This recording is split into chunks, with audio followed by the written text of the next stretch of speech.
Dr. Phil always keeps things interesting, to say the least. Welcome to MsMojo, and today we're counting down our picks for the top 20 most shocking guests on Dr. Phil. For this list, we'll be looking at the most unsettling, bizarre, and unhinged individuals to ever grace the Dr. Phil stage. Number 20. Amy and Sammy from Kitchen Nightmares. Let's begin with a nice crossover between Dr. Phil and Kitchen Nightmares. Amy and Sammy first appeared on the latter series and were met with fierce backlash regarding the way they handled criticism. It was also the first time that Gordon walked away from a restaurant, realizing that there was nothing he could do to change the attitude of its owners. Amy and Sammy later appeared on Dr. Phil to defend themselves, but it mostly boiled down to Sammy yelling at people and the couple basically saying they weren't the only restaurant owners who act in a belligerent fashion. Everyone behaves the way my husband does. That's where he comes from. And you go to each restaurant and they're all screaming and yelling, and no one comes into a restaurant to try to bully you or harass you or anything. I understand, but when the world's watching, you might want to keep a lid on it. We think they were trying to clear their names, but they only made the situation worse. All those people you see, they were actors for Kitchen Nightmare. Number 19. Pastor Tom and his 19-year-old pregnant girlfriend. Tom is a 61-year-old pastor who's married to 2 women, one of whom, Reba, is 19 years old, pregnant, and has known Tom since she was a child. We have been looking for another wife to add to our family for a few years. Tom's other wife, Belinda, claims that she and Tom had wanted a polygamous marriage for a long time, and that she was elated when Reba was married into the family. She also states that she doesn't intrude on their relationship and that Tom alternates his nights with Reba and Belinda. We happen to have a great age difference, and both of them are going to outlive me. I get it. While the situation seems to be working for this throuple, Phil doesn't hold back, saying that their sexual relationship creeps a lot of people out. We'll let you decide for yourselves. Number 18. The Digital Kidnapper. April and Nathan are parents of 4-year-old twins confronting a woman named Ashley, who stole photos of their daughters off Facebook and passed them off as her own children online. And I can't even get joy out of my little girls because I'm freaked out every person that looks at them or talks to them is someone that's related to you. They're gonna snag them up and steal them from me. Taking the deception even further, Ashley has concocted an elaborate story regarding her children, has framed photos of the girls in her house, and has a fabricated story to go along with every single stolen picture. I had made some mistakes in my life, and I was sent to prison, and I lost custody of them because of that. Ashley, of course, denies everything, despite very clear evidence to the contrary. For 4 years, you followed our family. For 4 years, everywhere we've gone. I mean, how violated can you even imagine that we feel? Number 17. I'm one of the best anorexics out there. Dr. Phil has sometimes been questioned for its ethics. Is it okay to show interviews of troubled individuals to an impressionable viewer? Show how disciplined I can be and how I'm one of the best anorexics out there. In this episode, an anorexic woman named Jordan speaks to Dr. Phil about wanting to lose more weight. Jordan admits that she loves the attention she receives from her clearly distraught parents and the shocked expressions her appearance elicits when she passes people on the street. She says she does it because it pisses you off. Ultimately, it's sad to see someone enduring such obvious mental health issues, but hopefully her struggle with an eating disorder can educate others and inspire sufferers to seek help for themselves. Number 16. The woman who is 1,000% certain of a 3-year pregnancy. Most pregnancies last 40 weeks. Zona's alleged pregnancy has been going on for over 170, or so she says. My belly has continued to grow for the 3.5 years, but it does grow at super low rates. 40-year-old Zona appeared on Dr. Phil claiming to have been pregnant for 3 years and 7 months, despite having her tubes tied at 20. And like any expectant mother, Zona has visited doctors, all of whom could not find a baby. Zona chalks this up to their ultrasounds having too many megahertz. Because I have heard that I have stage 4 bladder cancer. Someone told you had stage 4 bladder cancer and you did nothing about it. And despite Zona feeling movement and heartbeats, the OBGYN Dr. Phil hired to study her said that Zona's anatomy is normal and that there was nothing in her uterus. We don't know what's going on here, but it's certainly not a baby. Number 15. Woman is being poisoned by her husband. If you thought this list couldn't get any more tragic, think again. He injected me in my eyes, on top of my eyelids, in between my eyebrows, my temple, forehead, on my chin. A woman named Pat believes that her husband Mira is poisoning her to keep her sedated, so he can openly molest their daughters. As proof, she shows needle marks, which are nothing more than regular skin bumps. My wife has been diagnosed with paranoid schizophrenia. She's so paranoid that she sleeps on the floor of her daughter's bedrooms, barricades the doors, and wears a softball helmet to protect herself. Mira claims that she's been diagnosed with paranoid schizophrenia and has been committed in the past. My dad was like putting me to sleep and he kissed me goodnight. And then my mom said like for him to get away from me. It's a horrible story of a family being torn apart by mental illness, and it makes for devastating television. Number 14, the 756-pound man. Because Robert hadn't weighed himself in 5 years, Phil brought in an industrial scale and discovered that he weighed an unbelievable 756 pounds. I just miss being able to ride a bike and play basketball with my friends and going out and being active. Robert's daily life was as difficult as you would expect. He desperately wanted to be active and was tired of feeling lonely and trapped. Robert was sent to Wellspring Academy and lost 260 pounds, although he had unfortunately gained it back by 2015. You can follow Robert's renewed progress and life through his YouTube channel, Raging Robert, which is still active as of May 2020. I am glad to see less of you. Me too. Yeah. Number 13, racist against her own race. This segment bears a scary resemblance to the BAN episode of Atlanta, and it's so bizarre and surreal that it could easily be taken for satire. I know a lot of people take issue with my beliefs. I'm white. The guest is Treasure, and she believes that she's white. She spouts tons of disgusting racist language toward black people and has the KKK's number on speed dial. And plus they're so thug and criminal that I can't relate. Okay. Her ignorant attitude and racist views do not improve when we follow her onto the street either. I feel like people have the right to refuse service, and I feel like they would probably steal something, so of course they should get asked to leave. Shocking and strange, this interview is difficult to sit through. I mean, that's just so riddled with ignorance, I don't even know how to respond. Okay. And, Number 12, Haley. Looks just like him, and I'm sitting on his lap and everything. No. This young woman appeared on the show claiming first that she was Eminem's daughter, despite family members stating they all knew her real father. I know it's Jesus. I know you're crazy. There's no denying that. She later claimed that she was 9 months pregnant and would be giving birth to baby Jesus, despite taking multiple pregnancy tests that all came back negative. I don't care what the home pregnancy test or the doctor say. When I give birth to my baby, no one is going to deny him. The tension between this guest and her family was palpable, as the sister and mother both constantly deny Haley's claims and dismiss her stories as cries for attention. Number 11, the teen who killed her own mom. It's not often that Dr. Phil interviews somebody this troubled. For this special episode, Phil interviewed Rachel Hudson, a teenager who murdered her sick mother. Like I knew things weren't going to get better once my mom passed. Rachel explains that her mother was not well, having suffered multiple heart attacks and kidney failure, and that she wanted to commit a murder-suicide to relieve her family of their supposed burden. After killing her mother, she sent a photo of her body to her disbelieving father, who repeatedly asked to speak to his wife. you did not have the right to decide for your mother when she ended her life, however labored and difficult her life course was. I know that. It's a heavier story than Dr. Phil's typical brand, and it leaves a dreadful, lasting impression. Number 10, Danielle Bregoli. This is exactly how you act with the therapist. You don't talk. Nope.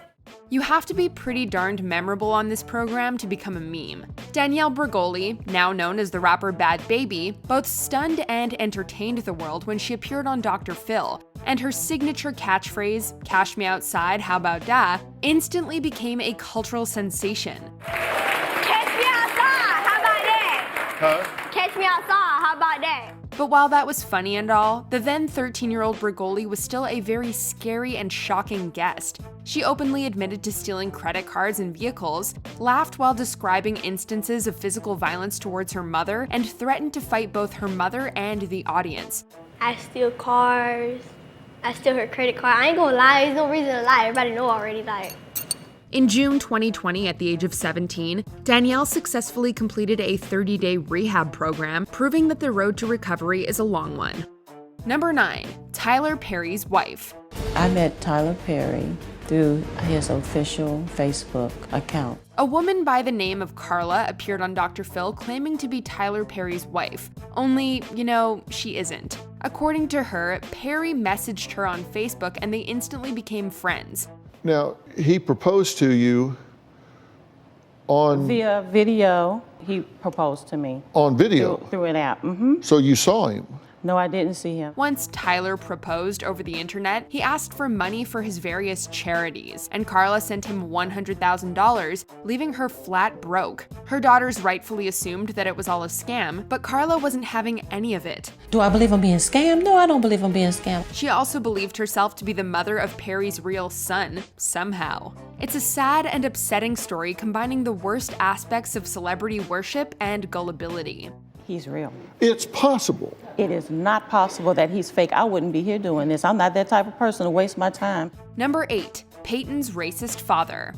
My dad has called my son a critter, a monster, a creature. A lot of things can tear a family apart, including racism. Guest Payton's dad is a member of the KKK who served 9 years in prison for manufacturing bombs to blow up an abortion clinic. He also refuses to acknowledge his grandson, Payton's child, because he's half black. One drop of non-white blood, it ceases to be human, and since it's not human, it is not my grandchild. According to Payton, her father has called her child critter, monster, and ape. In his words, his grandson is not human because he's not 100% white, and because he isn't human, he couldn't possibly be his grandson. It's a sickening, heartbreaking story, and one of Dr. Phil's most challenging to watch. I love my daughter with all my heart, but the thing is, I cannot go against my moral and religious beliefs and accept her child. Number 7, McKenzie and her family. We constantly have to keep an eye on McKenzie because we never know what she's going to do next. 9-year-old McKenzie is a hard child to manage, as seen in home videos of her toppling furniture, screaming, and attempting to bite her mother. You're biting me! Stop it! Her mother also claims that she's punched her brother in the face, thrown scissors at a teacher, and attempted to topple her cousin's crib. She also relays a horrific story of the time McKenzie stood in traffic hoping to die. So when we were at my sister's house, McKenzie ran into a busy road and just stood there, just holding her arms out. She's definitely a disturbed child, and her ongoing treatment, including heavy doses of pharmaceuticals, isn't any comfort or help. Worse still, her father allegedly beats her with a belt. What a tragic and shocking story. I don't have the vocabulary to tell you how outraged I am at the medications that have been thrown at this child. Number 6, Tanya Ramirez. Your friend knew what you were doing. Yeah. Am I in the twilight zone here? Now here's a story for the ages. A 29-year-old teacher by the name of Tanya Ramirez gave her phone number to a 17-year-old student. This student then appeared at her doorstep one night and they had sex, and the student filmed the encounter with his phone. He then distributed the video to his friends and it soon spread throughout the school, leading to Ramirez's termination and a second-degree felony charge. She in turn sued the student and his mother for defamation. If she's not a sexual predator, as she says that she's not, then why did you plead no contest to a second charge? To make matters worse, the student's mother called the sex tape not that good, implying that she, watched her son's sex tape. You cannot make stuff like this up. Did you think he showed it around school for bragging rights? From what I've heard, yes, it was exactly what it was. Number 5, Patricia. My mother did a local news story telling everyone that she had stage 3 cancer. A woman by the name of Patricia claimed to have had stage 3 cancer, and according to Patricia's daughter, she told her story on a local news channel to receive attention and collect possible donations. I need Dr. Phil's help to tell her that she in fact does not have cancer and that what she is doing is wrong. Patricia then told Phil that she had had brain cancer, had numerous tumors removed, and that her entire face was detached for the procedure. I have had 17 strokes, brain surgery, plates in my head, pneumonia, collapsed lungs, and 2 near-death experiences. And while she did, in fact, have some form of brain surgery, her medical records disprove almost everything else she said. According to Patricia's daughter, she, quote, made the story up after her husband died. I do care about my mom. She did have a major brain surgery. She had an AVM. Number 4, Anesca. Violence makes me feel comfortable. Here's another awful story featuring 12-year-old Anesca. According to her parents, Anesca is out of control, to put it mildly. How so? Well, she chases her siblings with knives, chokes her sister, and sets fire to comforters. They also say that she once killed the family hamster with a flashlight and squeezed a baby bird to death after finding a nest outside. When Anesca was 7, she went outside. She got into a bird's nest.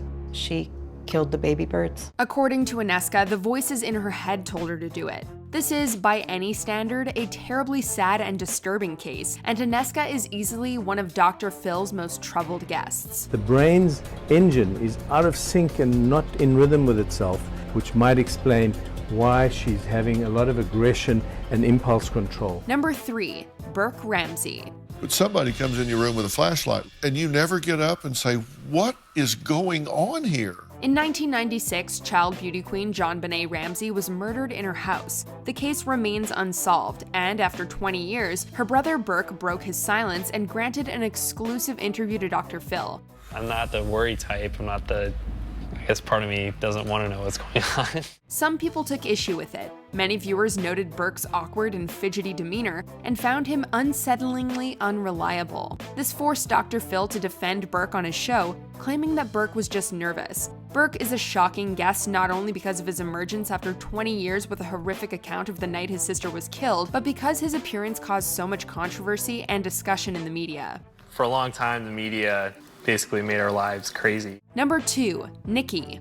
Do you really want help, or do you just want to have a baby and then go back out on the streets? In this episode, we watch as a heroin addict is chastised by her family. However, Nikki is no ordinary junkie. She's an 8-month pregnant opiate addict.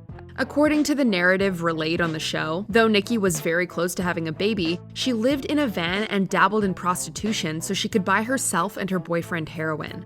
And then go buy some drugs and come back and we would use together. How much did you get? I got $60. She also admitted to overdosing when she was 7 months pregnant and that she puts heroin before her baby. I've been doing this for 40 years, and you, girl, are circling the drain. However, Nikki returned to the show 13 months sober, seeming to be firmly on the road to recovery. You have a job? I do. I work at a treatment center. I manage a halfway house part-time for women. Before we unveil our number 1 pick, here are some honorable mentions. PTA mom. She just started saying anything that she could, that I hurt her son, that I drug him out back, I bloodied his knuckles, that I punished him, that I called him names, berated him. The woman with the vodka-filled water bottle. You filled this up with vodka, didn't you? Yes, sir. And it's still got some in it, a little bit. Can I have it? The girl with the 4-digit allowance. My mom's buying a Bentley for herself. Why can't I get a G-Wagon? Why do you need a G-Wagon? Dick Masterson. You can't blame women for what they do wrong in the same way that you can't blame a dog for what it does wrong. It's your fault for not training it properly.